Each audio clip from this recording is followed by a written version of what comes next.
Okay, I think we are now live. So we'll begin today's meeting of Wisbech Castle Management Committee. So first of all, thank you everyone for coming. First of all, going to take apologies for absence, agenda item 1. So do we have any apologies? Thank you, Chairman. No, we have no apologies and all members are present. Excellent. Thank you very much. Okay, so before we go on to agenda item 2, I want to say a few words because I will, after agenda item 2, not be the chairman anymore.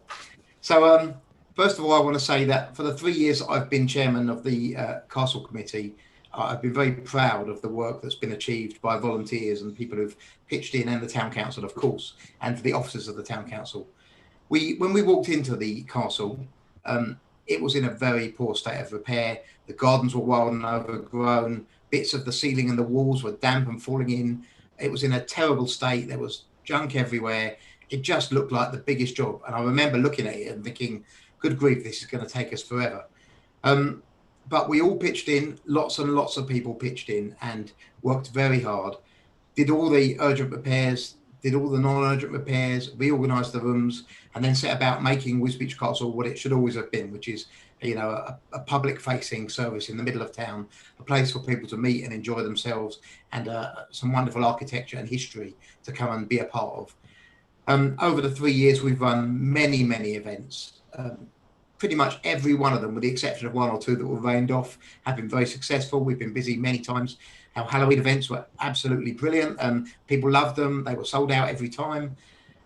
We've had lots and lots of private hires, from ghost hunts to birthday parties to people celebrating things, to weddings. A fantastic wedding we had this year, even during lockdown.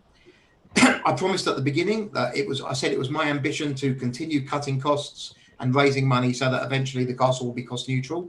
And every year I did cut the budget, and every year we did raise more money until obviously COVID threw a spanner in everyone's works. But I think everything we said we were going to do at the outset, we did. And I'm just really proud of it. It's a great place now. The volunteers, though, I can't take the credit for this because it's not me. The volunteers, and there's a handful of dedicated volunteers, are just the best. And my hat goes off to them every day. They're still there. Now, I want to stress, after I stop being chairman, I will not stop being a volunteer. I'm still going to be there because I like their company and I like helping there, and I'll still be working there, but I'll no longer be the name on the tin. And the reason I won't be the name on the tin is because a very small handful of people in this town, really hateful people, hate the castle, and they particularly hate it because I'm the chairman of it. Now, that's just the truth. That's just the facts. As long as I'm the chairman, it will be a reason to keep attacking the castle, and that's not fair on the volunteers. I've got it to a point where it can run now, and I have every confidence in whoever becomes the chairman after today going on and making it even better. But I don't think it's fair now to carry on. That's why I'm quitting. But I will obviously continue to help every time that I can. So that's it. I'm going to move on to agenda item 2, which is to elect a chairman in place of me. And at this point, I will hand over to the clerk.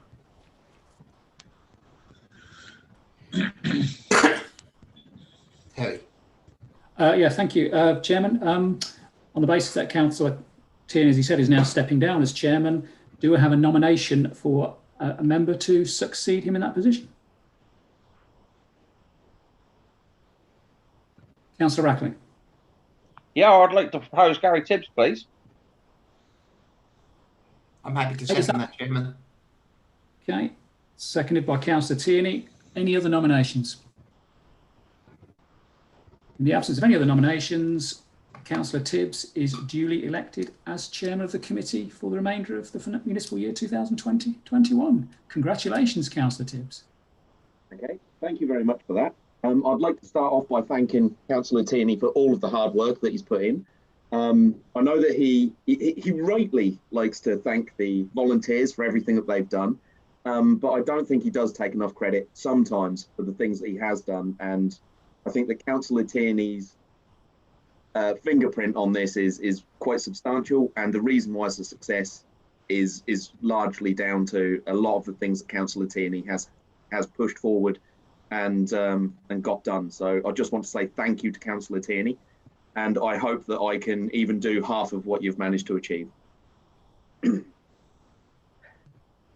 And then I think we're moving on to agenda item 3. I think Councillor Rackley got his hand up. Oh, Councillor Rackley. Sorry, I do apologise. Yeah, I'd just like to reiterate what Gary said. I think for somebody, it's about 4 years since I first become a councillor, and for somebody who was so anti-castle at the time to turn around and put his time and effort into the castle as chairman and do what he's done, I think he's done fantastic. And I remember the very first night when we had a discussion over taking the castle, and I just can't thank him enough for what he's done for us in this town and for the castle. And I'd like to I really would. I just can't believe the time and effort that man puts into things when he puts his mind to it.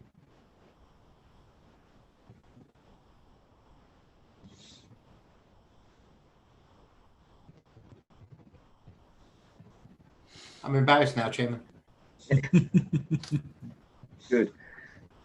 If nobody else has got any other comment, we'll move on to agenda item 3 to receive members' declarations of disclosable pecuniary, non-disclosable pecuniary, or non-pecuniary interests in relation to any agenda item. There are guidance notes at the end of the agenda. Do I have any such declarations?